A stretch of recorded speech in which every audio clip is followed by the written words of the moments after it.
राजेंद्र प्रसाद साहब जो होते हैं ये अपने निबंध का शुरुआत भारतीय माता को, ये भारत की भूमि को प्रणाम के साथ में शुरू करते हैं। वो बोलते हैं नमस्तु जन्मभूमि, यहीं से उनका क्या होता है, निबंध का शुरुआत हो जाता है। पहला लाइन में क्या लिखेंगे भूमिका में, नमस्तु जन्मभूमि, यानी हे जन्मभूमि तुम्हें क्या है, प्रणाम है। यहाँ नमस्ते का मतलब क्या होता है, प्रणाम। अब प्रणाम कर रहे हैं तो उसके पीछे वो कुछ तर्क बता रहे हैं। उनका कहना है कि देखिए हमारा जो विशाल भारत है, हमारा क्या है, विशाल भारत है हमारा, जो उस समय हम गुलामी रह रहे हैं, ध्यान रखिएगा, तो पाकिस्तान के साथ में रहेगा। हमारा जो विशाल भारत है, अगर कोई विदेशी हमारे यहाँ आता है और वह भारत को जानते कि भारत आखिर है क्या, क्योंकि आपको पता है कि हमारा हिंदुस्तान बहुत विशाल प्रदेश है, विशाल क्षेत्र है, तो अगर कोई विदेशी हमारे यहाँ आता है और वह जानना चाहता है कि भारत का कल्चर, भारत की संस्कृति कैसा है, तो भारत के किसी एक क्षेत्र में जाकर के हमारे भारतीय संस्कृति का वह व्यक्ति था नहीं पा सकता। उस व्यक्ति को आवश्यक होगा, क्या आवश्यक होगा हेमलता, कश्मीर से लेकर के कन्याकुमारी तक उसको यात्रा करना होगा, गुजरात से लेकर के अरुणाचल प्रदेश तक उसको यात्रा करना होगा, ढाका से लेकर के, ढाका था ना बांग्लादेश में, पठानकोट तक उसको यात्रा करना होगा। उस व्यक्ति को हमारा यह जो मध्य भारत का दंडकारण्य क्षेत्र है, जो विंध्य श्रेणी से लेकर के गोदावरी नदी के बीच का क्षेत्र होता है, जंगल होता है, उस विदेशी व्यक्ति को इस जंगल का क्या करना होगा, भ्रमण करना होगा। उस विदेशी व्यक्ति को हमारे यहाँ रेगिस्तानी इलाका जो है थार मरुस्थल, इस थार मरुस्थल का उसको भ्रमण करना होगा। उस विदेशी व्यक्ति को या किसी भी विदेशी व्यक्ति को जो जानना चाहता है, उसको हिमालय की कंदराओं में जा करके वहां तप कर रहे ऋषि मुनियों और मनीषियों को देखना होगा, समझना होगा। यदि कोई व्यक्ति हमारी संस्कृति को जानना चाहता है तो दक्षिण भारत में यात्रा करते हुए बड़े बड़े गगनचुंबी और विशालकाय मंदिरों के गोप को देखना होगा, अनुष्ठान कर रहे स्त्रियों को देखना होगा। हमारे यहाँ पूजा में तो पुरुष बैठता है, दक्षिण भारत में लड़कियों को बैठाया जाता है पूजा पाठ करने में। हमारे संस्कृति को यदि जानना होगा तो हमारे संस्कृति को चैत मास से लेकर के बैसाख मास तक को उसको यात्रा करना होगा। हमारे संस्कृति को उसको जानना होगा तो हमारी संस्कृति जो ऋतु परिवर्तन होता है, ऋतु परिवर्तन के साथ में कैसे हमारे पर्यावरण का परिवर्तन होता है, कैसे हमारा पशु हमारे घर में हमारे साथ रहता है। हम नीचे सोते हैं लेकिन अपने पशु को मैट पे, चटाई पे सुलाते हैं। हम जो चटाई ओढ़ते हैं अपने पशु को भी वही ओढ़ाते हैं। यानी यदि तुमको हमारी संस्कृति देखना है तो तुमको भारत के गांव में जाकर के जो पशुपालक समुदाय होते हैं, जो कृषक होते हैं, तुमको उसके घर में रात बिताना होगा, दिन बिताना होगा, मास बिताना होगा और वर्ष बिताना होगा। और जब तुम अनुसंधान करोगे तब तुमको भारतीय संस्कृति का मात्र आभास होगा, जान नहीं पाओगे। इतना विशाल हमारा क्या है, संस्कृति है, हमारे भारत का संस्कृति है। हमारे भारतीय संस्कृति को जानने के लिए तुमको गंगा जमुना के तहजीब का अवलोकन करना होगा। हमारे भारतीय संस्कृति को जानने के लिए तुमको गोदावरी, कावेरी, पेन गंगा के नदियों की जो जलधाराओं की ध्वनि होती है, उस ध्वनि को तुमको समझना होगा। हमारी संस्कृति को समझने के लिए बंगाल की खाड़ी से उठ रहे तूफान के झंझावतों को, पश्चिम से रेगिस्तान से आ रही प्रचंड वायु की गर्मी को तुमको समझना होगा। अब देखो ये जो निबंध है ना, हंस रही हो, डूब गई नहीं अब ये निबंध क्या है, ये निबंध जो होता है विवरणात्मक निबंध होता है। तो जितना विवरण करोगे उतना ही ज्यादा बढ़िया होगा। देखो निबंध में जितना अलंकार लगाएंगे ना, लिखो ऐसा है कि सामने वाला पढ़ करके मुग्ध हो जाए। कैसे हम बोल रहे थे, तुम लोग, आप लोग डूब गए होगे, हल्का फुल्का तो चली गई होगी ना उस दुनिया में, फील तो कर ही रही हो, वैसे ही फील वहां करवाना है, तब आपको क्या होगा, मार्क्स मिलेगा। ठीक है, चलो अब इसमें आते हैं। हमारी संस्कृति को समझना होगा तो हम क्या करेंगे, पर्वत, पहाड़, पठार, नदियां, ज्वालामुखी, समुद्र की जलधाराएं, समुद्र का जो रहने वाले जलीय जीव हैं, जीव जंतु है, सबको तुमको अध्ययन करना पड़ेगा, तब जाकर के हमारे भारतीय संस्कृति का आया समझ में। ये संस्कृति हमारा हो गया। अब वो राजेंद्र प्रसाद साहब कहते हैं अपने लेखन के माध्यम से, मंजित किसको, विदेशियों को। ये तो हमने विवरण दे दिया कि हमको क्या क्या करना होगा। फिर वो कहता है कि हमारे भारतीय संस्कृति तुमने मात्र आभास किया, जानकारी नहीं प्राप्त, क्या हुआ है, आभास किया कि ऐसी संस्कृति हमारे यहाँ है। उसका वो तर्क देते हैं राजेंद्र प्रसाद साहब कहते हैं उस विदेशी व्यक्ति को या किसी अनजान व्यक्ति को कि तुमको आभास इसलिए हुआ है क्योंकि हमारा देश एक अद्भुत विविधताओं वाला देश है, जहां एक लोकोक्ति या एक कथन जीवंत होता है और वह जीवंत अभी तक जीवित है, वो व्यवस्था तक जीवित है। हम लोग कहते हैं ना कि कोस कोस पर बदले पानी, चार कोस पर वाणी, है ना। ये क्या कहते हैं, प्रसाद साहब आगे कहते हैं कि हमारे संस्कृति को मात्र तो तुमने आभास किया हुआ है। उसका कारण ये है कि अगर हमारे भारत का तुम यात्रा अगर करोगे तो क्या हमने लिखे हैं कि कोस कोस पर, ये लिखना पड़ेगा आपको, कोटेशन है ये, कोस कोस पर बदले पानी और चार कोस पर वाणी। प्रसाद साहब कहते हैं किसको, उस व्यक्ति को, अरे व्यक्ति, एक कोस का मतलब क्या होता है, 3 किलोमीटर, 2 पॉइंट समथिंग होता है। वो कहते हैं कि हमारा इतना भारत है ना कि अगर तुम यहां से यात्रा करके अगर मात्र तुम 3 किलोमीटर चलोगे ना तो वहां पर तुमको क्या होगा, पानी का टेस्टे चेंज हो जाएगा। और होता भी ऐसा ही है। पटना का पानी कैसा लगता है, कंठ से पूरा तोड़ रहा है। अब ना आरो फारो आ गया, तो सबका टेस्ट ऐसा लगता है। पहले देखो तो चापाकल का पानी पी करके मोटा मोटा पानी निकलता है। वो कहते हैं हमारा हिंदुस्तान में तुम कहीं भी चले जाओ तो तुम कोस कोस में क्या होता है, पानी का क्या होता है, पानी का स्वाद बदलता है, पानी का घनत्व बदलता है। और 4 कोस यानी अगर तुम 12 किलोमीटर की यात्रा करते हो तो क्या बदलता है, बोली या फिर हमारा भाषण बदलता है या बात बदलता है। आई बात समझ में। वो आगे कहते हैं कि हमारा जो संस्कृति है केवल इसी चीज से डिफाइन नहीं होता है। उनका कहना होता है कि देखो अय विदेशी, जब तुम कश्मीर से अपनी यात्रा शुरू करोगे, कश्मीर से अपनी यात्रा शुरू करोगे तो जेठ के महीना में भी तुमको हार कपा देने वाले ठंड का आभास होगा, ठंड की प्राप्ति होगी। तो तुम कश्मीर में क्या पहनोगे, खूब मोटा मोटा कोट पहनोगे, स्वेटर पहनोगे, जैकेट पहनोगे। जैसे ही तुम उत्तर से दक्षिण की ओर यात्रा करोगे तो तुम्हारे शरीर में पड़े वस्त्र का भार क्या होगा, धीरे धीरे कम होगा। क्योंकि जैसे ही हम हिमालय से नीचे की ओर यात्रा करेंगे तो हम जा रहे होते विषुवत रेखा की ओर, वहां गर्माहट फील होगा हमको, यहाँ तुमको ठंडा फील हो रहा है। जैसे ही तुम यहाँ से लेकर के यहाँ तुमको खूब ठंडा मजा लिया फ्रिज का, जैसे ही तुम नीचे हल्का फिर आओगे, यहाँ तुमको राजस्थान पंजाब का मजा मिलेगा तो तुमको गर्मी फील होगा। तुम क्या, तुम अपने वस्त्र को अलग तरीके से फोड़ फाड़ के हटा दोगे। तो बस पतला कपड़ा पहन करके क्या करोगे, यात्रा करोगे। थोड़ी दूर यात्रा करने के बाद में जब तुम दंडकारण्य क्षेत्र में प्रवेश करोगे तो बंगाल की खाड़ी से आ रही हवा, मंद हवा उसको बोलते हैं, मंद और शीतल हवा, अरब सागर से आ रही मंद और शीतल हवा जब तुम्हारे बदन को छुएगा तो तुमको ठंडक महसूस होगा। तो पुनः तुम हल्का मोटा कपड़ा का क्या करोगे, धारण करोगे।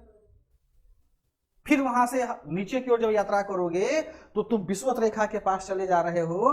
तो विषुवत रेखा के पास जाकर के जब तुम यहाँ इक्वेटर के आसपास में पहुंच जा रहे हो, नीचे पहुंच जा रहे हो, तो तुमको समुद्र के किनारे स्थित होने के कारण, चूंकि हम तो संकरा हो गए ना, तो समुद्र के किनारे स्थित राज्य होने के कारण यहाँ न तुमको गर्मी फील होगा और न यहाँ पर ठंडा फील होगा।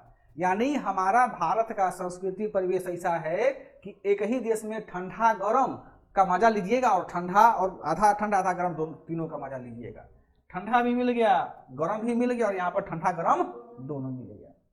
तुम्हारे विश्व में कहीं भी ऐसा कोई देश नहीं है, कोई ऐसा भूखंड नहीं है, कोई ऐसा कॉन्टिनेंट नहीं है जहां हमारे हिंदुस्तान जितना विस्तारित क्या हो, जलवायु हो, संस्कृति हो, परिवेश हो।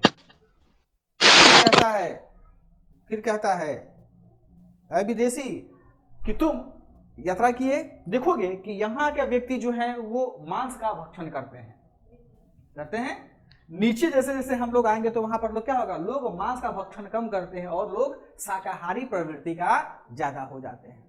यानी हमारी संस्कृति कैसी है कि हमारी संस्कृति है, देखो कि हम जीव को भी खाते हैं और हम हरे पौधों को भी खाते हैं, और जब नीचे की ओर हम जाते हैं तो हम लोग समुद्री जंतुओं को भी खाते हैं। है कोई विश्व में ऐसा प्रदेश जहां पर इतना विविध प्रकार का क्या हो, रिचुअल कल्चर्स हो। हमारा यहाँ दक्षिण भारत का लोग अगर कश्मीर जाता है तो उसको जल्दी मछली नहीं मिलता तो पगला जाता है। हम लोग जैसे दक्षिण भारत में जाते हैं घूमने के लिए, हमको भात दाल मिलबे नहीं करता है, मजबूरी में क्या खाना पड़ता है, इडली डोसा। और इन लोग यहाँ था बिहार में तो खाली क्या मिलता है, भात दाल चोखा मिलता है। वो इतना हमारा क्या, हमारा संस्कृति रिच है। ठीक है, आगे फिर वो कहते हैं कि केवल यही नहीं है, बल्कि ये जो संस्कृति है, ये संस्कृति हमारे पूर्वजों ने हमें दिया है और उनके पूर्वजों ने दिया है, और उनके पूर्वजों को वेदों ने और अन्य प्रकार के जो ग्रंथ उपनिषदों ने उनको क्या किया है, दिया है। तुम सूर्य को विज्ञान मानते हो, परंतु हम सूर्य को अपना देवता मानते हैं। तुम धरती को एक संसाधन मानते हो और हम धरती को अपनी माता मानते हैं। तुम गाय का भक्षण करते हो, हम गाय की पूजा करते हैं।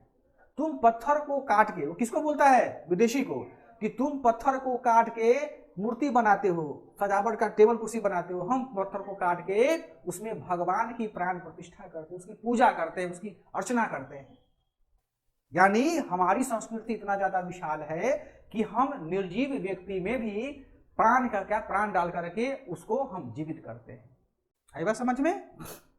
फिर देखो संस्कृति की थोड़ा और बात कर लेते हैं। इनका कहना होता है कि हमारे भारत की संस्कृति इतना रिच है क्योंकि हमारे भारत को भगवान ने, या विधाता वर्ड यूज किया हुआ है, हमारे भारत को विधाता ने स्वयं अपने हाथों से हीरे, मोती, जवाहरात और अन्य बहुमूल्य रत्नों से सजाया है। हमारा हिंदुस्तान, चाहे उत्तर से दक्षिण की ओर हम जाए, पूर्व से पश्चिम की ओर जाए, या हम आंतरिक भाग में हम कहीं भी भ्रमण करें, तो हमारे हिंदुस्तान में दुनिया का शायद ही कोई ऐसा खनिज तत्व हो जो हमारे यहाँ नहीं मिलता। हमारे यहाँ रेत है, हमारे यहाँ उपजाऊ मिट्टी है, हमारे यहाँ सोना है, हमारे यहाँ चांदी है, हमारे यहाँ पेट्रोल है, हमारे यहाँ बॉक्साइट है, हमारे यहाँ अबरक है, हमारे यहाँ यूरेनियम है, हमारे यहाँ थोरियम है। हर प्रकार के खनिज से हम क्या है, संपन्न है। और जिस जिस क्षेत्र में जहां जहां खनिज उत्पन्न हुआ है, वहां के लोगों का रहन सहन, वहां के लोगों का बोलचाल, वहां के लोगों की व्यापारिक गतिविधियां अलग अलग है। यानी उनकी संस्कृति क्या हो गई है, अलग अलग हो गई है। ऐसी संस्कृति तुमको तुम्हारे देश में दिखाई नहीं देता है। ब्रिटेन के पास तो है ही नहीं ना, रिसोर्सेज नहीं, तो काम को लूट करके लेके क्या तो अपना यूज कर रहा है वो। अधिकांश अफ्रीका और हमारे एशिया को छोड़ दे तो बाकी कॉन्टिनेंट पे रिसोर्स है कहाँ पे, नहीं मिलता, सब कुछ हमारे यहाँ मिलता है। आई बात समझ में? यहाँ तक कोई दिक्कत किसी को? कि तुम्हारे यहाँ चर्च होता है और तुम्हारा चर्च टाइम से खुलता है, या तुम जिस देवता की पूजा करते हो उस देवता ने माँ के गर्भ से जन्म लिया है। और हमारी संस्कृति बताता है कि जिसने भी माँ के गर्भ से जन्म लिया है वह वास्तव में क्या है, वह देवता नहीं हो सकता है। हमारे यहाँ राम ने माँ के गर्भ से जन्म लिया, कृष्ण ने माँ के गर्भ से जन्म लिया, तो वो देवता नहीं बल्कि हम लोग उसको विधाता और सृष्टि के रचनाकार समझते हैं। यानी तुम जिस व्यक्ति की पूजा करते हो उस व्यक्ति को भी हमारे विधाता ने ही क्या किया है, सृजित किया है, जन्म दिया है, बनाया है। तुम्हारे पूरी दुनिया को, पूरे ग्लोब को हमारे विधाता ने विज्ञान से बनाया है। जब तुम्हारी दुनिया अंधकार में थी तब हमारे भारतीय संस्कृति ने क्या दिया, 0 दिया। जब तुम्हारा पूरा दुनिया अशिक्षित था, बेवकूफ था, तब हमारे हिंदुस्तान ने तुमको दशमलव दिया, और हमारे दशमलव और शून्य की चोरी करके तुम क्या किए हो, आज विश्व विजेता और विश्व का बहुत बड़ा विद्वान बन बैठे हुए हो। सूर्य के ग्रहों का चक्कर, पृथ्वी का चक्कर, या ब्रह्मांड का जो संरचना है, हमारे ही मनीषी ब्रह्मगुप्त ने पहले बता दिया है, बाद में तुमने रिसर्च किया है। हमारे ग्रंथों में, हमारे उपनिषदों में, हमारे संहिताओं में इस सब चीजों का वर्णन पहले से किया जा चुका है, जो अभी तुम रिसर्च कर रहे हो। अरे विदेशी, तुम जिस वायुयान की चर्चा कर रहे हो उस वायुयान को उड़ने के लिए ईंधन की आवश्यकता होती है, उस जलयान को चलने के लिए ईंधन की आवश्यकता होती है, परंतु हमारी संस्कृति में ऐसे ऐसे विमान हुए हैं जो मन की गति से चलता था। एग्जाम्पल बताते हैं, रावण का पुष्पक विमान। और हमारी भारतीय संस्कृति में ना श्रीलंका को अलग नहीं माना जाता है, क्योंकि श्रीलंका और रामायण से जो मिला जुला चीजें हैं वो है, बस समझ में। तो हमारी संस्कृति में जो ऐसे विमान हुए हैं कि जो मन की गति से चलने वाला होता है, उसका प्रमाण है ग्रंथों में, जिस पर तुम अभी रिसर्च कर रहे हो। तो हमारा संस्कृति क्या इतना ज्यादा रिच है। हमने जिन चीजों के विषय में तुमको बताया वो पहले बताया जा चुका है, और तुम अभी तुम उस पर अनुसंधान कर रहे हो, उस पर अभी तुम विकास कर रहे हो, और तुम अभी विजेता बन रहे हो, या अपने आप को अभी विद्वता प्रदर्शित कर रहे हो, नहीं, बल्कि तुमसे पहले हमारा भारतीय संस्कृति बहुत ज्यादा क्या है, रिच है, संपन्न है, धनाढ़ है हमारा भारत का कल्चर। वो कहते हैं कि विदेशों में जहां अमूमन एक ही कास्ट के या एक ही समुदाय के लोग रहते हैं, अधिकांश लोग किस कास्ट के हैं विदेश में? क्या हो? ईसाई हो, ठीक, अपना तुम्हारा अलग परिवेश है। तुम कभी हमारे हिंदुस्तान में आओ, हमारे यहाँ ईसाई तो मिलेंगे ही मिलेंगे, हमारे यहाँ तुमको सनातनी कौमा, इस्लाम धर्म को मानने वाले, सिख धर्म को मानने वाले, बुद्ध धर्म को मानने वाले, जैन धर्म को मानने वाले और निरंकार भी हम तुमको हमारे यहाँ मिलते हैं। ऐसे भी लोग हैं कि जो किसी देवता को मानवे नहीं करते, बोलते हैं शून्य ही क्या है, ब्रह्मांड है, शून्य ही देवता है। हमारे यहाँ तुम क्या करते हो, तुम अपने यहाँ एक ही धर्म एक ही जाति को लेकर के तुम प्रमोट करते हो, अपना बखान करते हो। आओ हमारे यहाँ देखो कि कितना हम लोग इतना विशाल भूखंड में हम सभी धर्म के लोग रह रहे हैं, और इस्लाम जब भी ईद का त्यौहार मनाता है तो बाकी के धर्म के लोग उनके ईद के त्यौहार में शरीक होते हैं, शामिल होते हैं। मुसलमानों की सेवैया हम खाते हैं, और सनातन धर्म के घरों में बनने वाले पुआ, मीठे पकवान, सबका नाम लिखिए रंगवर्षा साहब, बिहारी थे ना, लिट्टी चोखा, ये बाहर के दूसरे जो मुसलमान धर्म के लोग हैं, जैन धर्म के लोग हैं, वो हमारे यहाँ क्या आते हैं, खाना खाते हैं। यानी हमारे इतनी विविधता है, संस्कृति विविधता है, फिर भी हम में किसी प्रकार का द्वंद्व नहीं हुआ है। वो बताते हैं कि हमारे भारतीय संस्कृति में कुछ ऐसे भी समुदाय हैं जो जानवर को अपने पुत्र के बराबर और कहीं कहीं पुत्र से भी ज्यादा प्रेम करते हैं। वो एग्जाम्पल देते हैं कि अरे विदेशी आओ कभी हमारे राजस्थान, वहां जो बिश्नोई समुदाय के लोग रहने वाले हैं ना, उनकी माताएं जननी अपने स्तन से हिरण को दूध पिलाती है। जिस स्तन से उसका बच्चा दूध पीता है, उस स्तन से पशु को दूध पिलाती है। सोचो कितना ममता हमारे सीने में है, इतना रिच हमारा क्या है, संस्कृति है। तुम्हारे यहाँ कोई ऐसा है बताओ तो, विदेश में कोई ऐसा सिस्टम है तो बताओ हमको। वो अपना बच्चा खुद दूध नहीं पिलाती कि हमारा फिगर खराब हो जाए सॉरी हमको नहीं बोलना चाहिए, मतलब हमारा हेल्थ खराब हो जाएगा, नहीं पिलाता है वो लोग। आओ हमारे यहाँ कि हम कैसे अपने आप को डिलीवर कर रहे हैं अपने कल्चर में। वो आगे बोलते हैं कि हम तो पशु से प्रेम करते ही करते हैं, हम जो वृक्ष होते हैं वृक्ष से भी हम बहुत ज्यादा प्रेम करते हैं।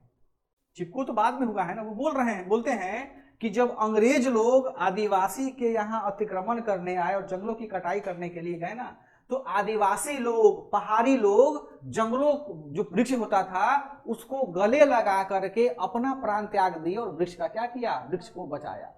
हमारी संस्कृति क्या है, न केवल हमको जीवन को ही बचाना है बल्कि हम वृक्ष को भी बचाते हैं, हम पशु को भी बचाते हैं, हम पर्यावरण को भी बचाते हैं, हम अपने भूमि को भी बचाते हैं। ये हमारा क्या है, भारतीय संस्कृति। वो आगे कहते हैं कि हमारे भारतीय संस्कृति में लोगों का, जो विभिन्न धर्म के लोग रहने वाले लोग हैं, उनका तो रहन अलग है, खान पान का अलग है, उनके घरों की बनावट, उनके वस्त्र धारण करने का तरीका और उनके चलने का, उनके रिचुअल्स का तरीका क्या होता है, उनका अलग अलग होता है। फिर भी किसी प्रकार का वैमनस्य और दुश्मनी नहीं है, जैसा दुश्मनी है बिल्कुल सेम प्रकार का हमारे यहाँ, तुम्हारे यहाँ मिलेगा, हमारे यहाँ किसी प्रकार का नहीं है। हमारा संस्कृति इतना ज्यादा समृद्ध है, सुना, इतना ज्यादा समृद्ध है कि कवि इकबाल ने इसके लिए कहा था ना, कोई बोला साजा सचैन दोस्ता हमारा कौन, किसका कथन है ये। तो अब वो कहते हैं कि इतना सुंदर हमारा भारत का क्या है, संस्कृति है, जिसमें महान कवि इकबाल कहते हैं, वो कोटेशन में यूज करेंगे, ठीक है, वो लिख लीजिए यहाँ पे।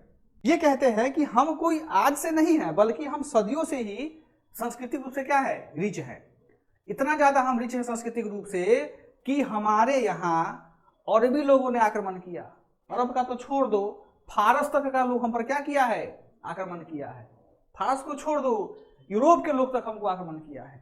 क्यों किया है, ताकि वो हमारे संस्कृति को छिन्न भिन्न कर सके, हमारे अस्तित्व को मिटा सके।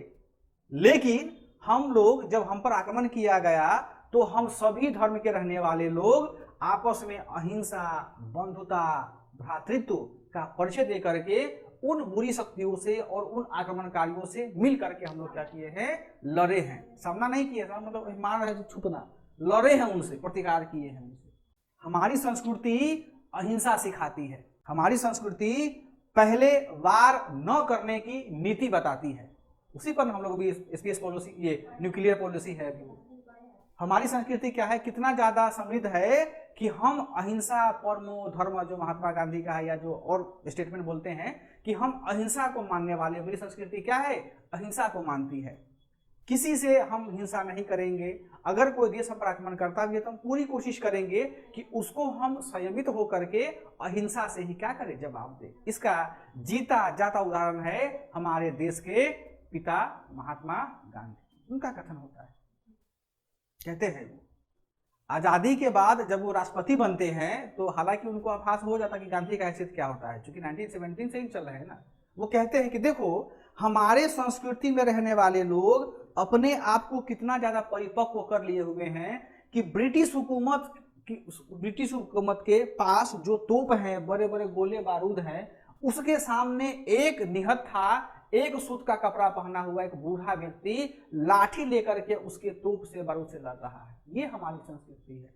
और न केवल लड़ रहा है बल्कि उसको अपनी अहिंसा से उसको क्या किया, पराजित भी किया। और ब्रिटिश जो ताज कहा जाता था कि कभी नहीं झुकेगा, हमारे भारत में आकर के उसका ताज भी झुका है और उसका सूर्य में क्या हुआ है, अस्त हुआ है।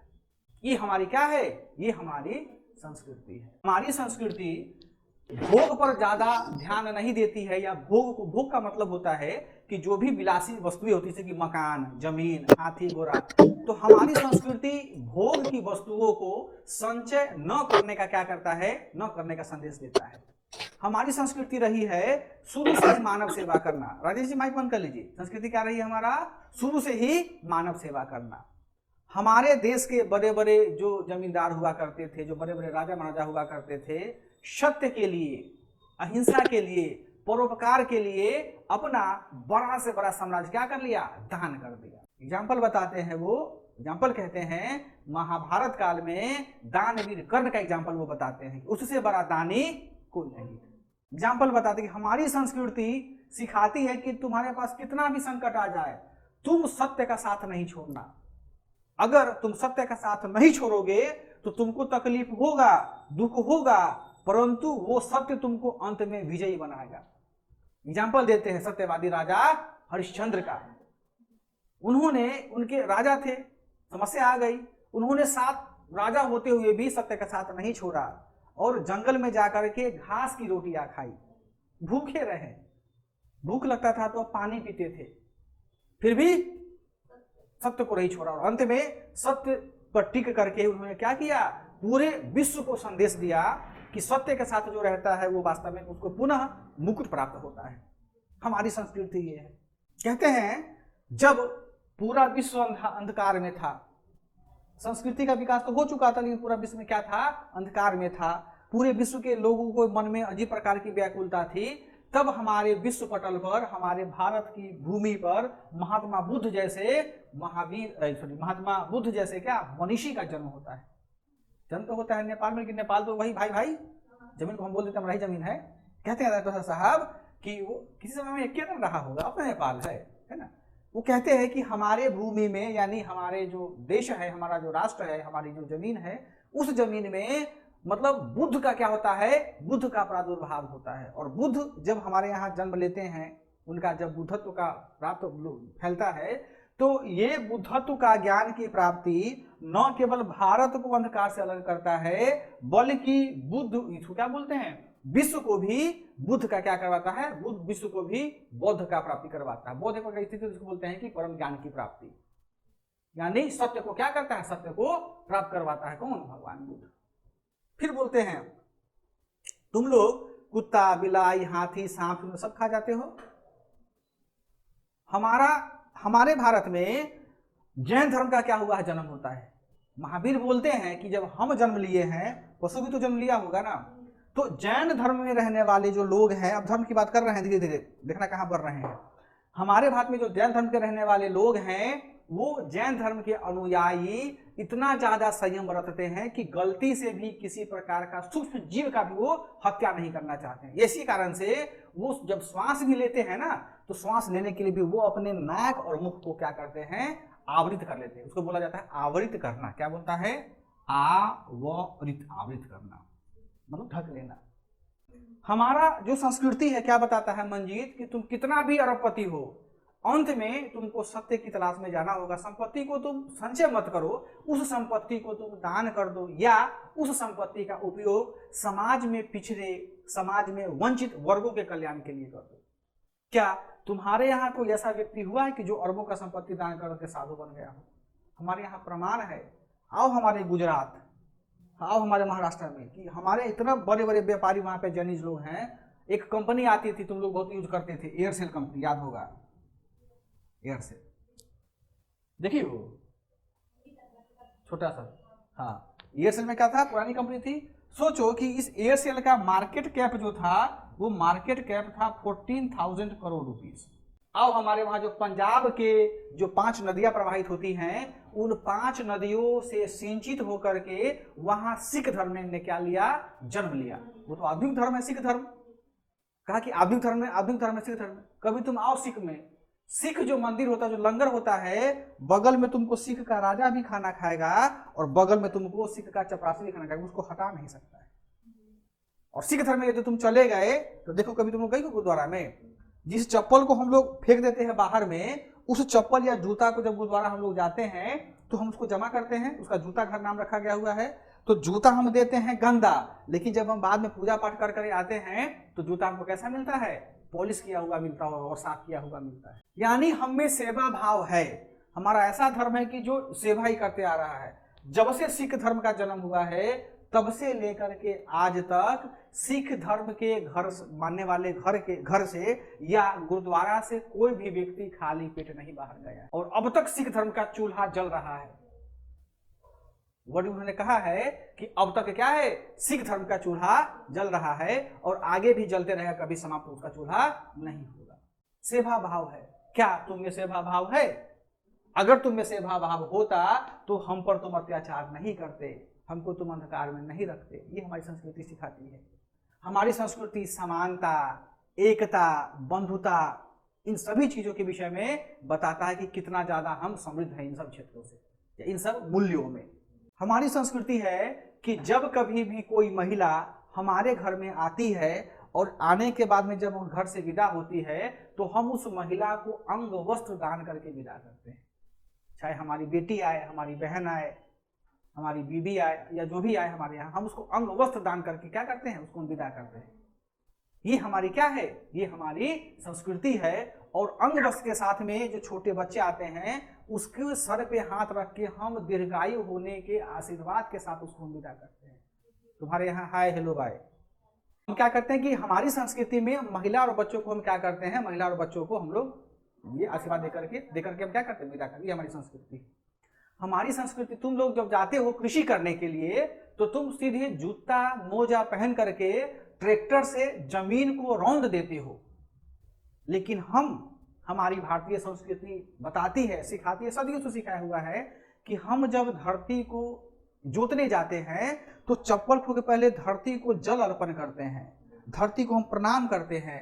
और जो पशु, उसमें ट्रैक्टर तो था नहीं हमारे इंडिया में, कम था, जो हमारे पास में पशु होते हैं, जो नंदी का यूज किया गया हुआ है कि जो हमारे पास में नंदी होते हैं, उस नंदी को चरण स्पर्श करके, हल को स्पर्श करके, उसका जो उसको क्या बोलते हैं, जो पट्टा रखा था उस पर, पाल, हाँ पाल को प्रणाम करके तब हम धरती मैया को क्षमा मांगते हुए हम क्या करते हैं, हम जमीन को जोतते हैं। और तब माँ हमको खुश होकर के हमको अन्न दान करती, अन्न देती है। ये हमारी संस्कृति। आप लोग की शादी होती है लड़की का, हम तो देखे नहीं है कैसा होता है। एगो होता है सिस्टम मटकोर खत्माना, पूजा मटकोर होता है। पूजा तो हो गया घर में है, अब जो भी हल्दी का सिस्टम है क्या, अच्छा पता नहीं क्या होता है। एगो मटकोर होता है ना मटकोर। तो मटकोर देखिएगा कि जब इसका होता है लड़का या लड़की का, तो उसके घर की जो महिला होती है वो लेकर के जाती है कहीं चौराहे के आसपास में, अब मट्टी खोदती है, चौराहे पर मट्टी खोदा जाता है ना, और खोद के कुछ डालती हैं, पूजा करती है, कुछ चढ़ाना डालती है। कभी सोची हो कि धरती को हमारी माता या जो भी बड़े बुजुर्ग होते हैं, मटकोर के दिन उसको गड्ढा खन के उसमें अनाज, जल और घास फूस क्यों डाला जाता है? बताओ क्यों डाला जाता है? देखो इसका लॉजिक है, तुम लोग को तो नहीं मालूम है, घर पे पूछना मम्मी से, बड़े बुजुर्ग। देखिए होता क्या है, प्रसाद साहब कहते हैं, हालांकि ये नहीं कहते हैं, हम उसको बता देते हैं क्या चीजें हैं। किताब पढ़ने से यही होता है कि अलग अलग किताब पढ़ने से जानकारी मिलती है। पूजा जब शादी होता है तो शादी का एक ही कारण होता है करने का, वंश की वृद्धि करना और जनसंख्या को बढ़ाना और परिवार को बढ़ाना, एक ही रीजन होता है। तो मटकोर के दिन हम लोग मट्टी खाने के उसमें कुछ इकरी की क्या बोलते हैं उसको, चना, अंकुरित बोलते हैं, वो हम डालते हैं। तो जो हमारे घर की देखिएगा लड़का के माथा पर ऐसे आंचल लेकर के ये रखा रहता है और चाकू में कसैली के सुपारी से खोसा रहता है, ऊपर की ओर रहता है। तो देखियो नीचे रख नहीं, वो लड़का हमेशा क्या करेगा, लड़का लड़की हो हमेशा ऊपर की ओर रखे रहता है कसैली को, ठीक है। मटकोर खाना रहा है और मम्मी क्या करेगी, लड़का या लड़की के माथा पे आंचल रखेगी और वो मम्मी पहले मम्मी रखती है और फिर क्या करती है, लड़का लड़की बोलती है तो उसमें डाल दो। होता क्या है कि जैसे शादी से पहले लड़के या लड़के की माँ धरती मैया को आह्वान करती है कि हे धरती मैया, जिस तरह से तुम धरती, तुमको जो कभी भी जोतता है या तुमको जो कभी पूजा करता है तो तुम छोटे से अनाज को लहलहाते खेत में बदल, यानी हरियाली बदल देते हो, यानी छोटे से अनाज से बहुत ज्यादा अनाज कर देते हो। उसी प्रकार से हमारा पुत्र या हमारी पुत्री जब शादी करने जा रहे हैं तो हमारे घर को धन और धान्य दोनों से क्या करना, परिपूर्ण कर देना। उसकी माता आह्वान करती है धरती मैया, इसलिए ये मटकोर खनाया जाता है या मटकोर को किया जाता है, इसका यही एक कारण होता है।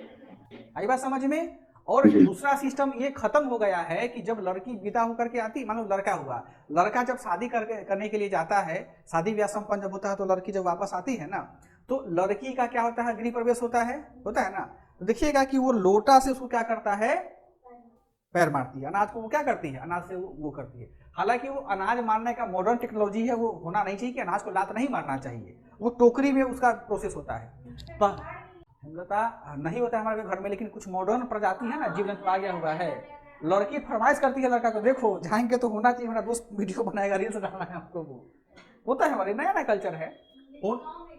होता क्या है कि जब लड़की विदा होकर के आती है हमारे यहाँ लड़के के साथ में, तो पहले लड़की को देवता, जो घर का देवता होता है वहां प्रणाम करवाया जाता है और बिना उसको पैर धुलाए, बिना उसके मुंह में कुछ पानी दिए हुए देवता को प्रणाम किया, शुद्ध ही लड़की मानी जाती है, पूजा से आती है वो शादी करके। उसके बाद में लड़का लड़की और उसकी माता, जो मटकोर में, तो मटकोर खनी देखिए बुआ खन सकती है, बहन खनती है, जो भी खनी हो, जो करता हो, वो तीनों लोग वहां जो मटकोर खनने वाला क्या होता स्थल होता है वहां जाती है और वहां वो तीनों व्यक्ति हाथ में हाथ रख के उनको जल अर्पण करती है, प्रणाम करती है कि हमको धन धान की प्राप्ति हो जाए।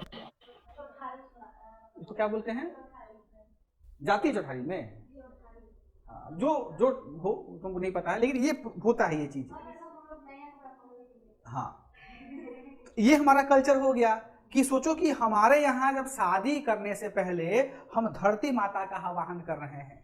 और इसका एग्जाम्पल बता रहे हैं कि भगवान बुद्ध का समय जब था, देखिएगा कि जब भगवान बुद्ध को विभिन्न प्रकार के व्याधियों ने क्या किया, घेर लिया, तो वो मतलब उसको बोलते हैं मार, पढ़े होंगे हिस्ट्री में घटना चक्र में, कि मार से बचने के लिए भगवान बुद्ध ने क्या किया, धरती का आह्वान किया। याद आ रहा है राजेश बाबू जी? तो उनको कहते हैं हमारी संस्कृति में कि हमारे संस्कृति में सबसे ज्यादा सुपीरियर प्राथमिक कौन है, हमारी धरती है, जो हमको हर संकट से क्या करती है, बचाती है।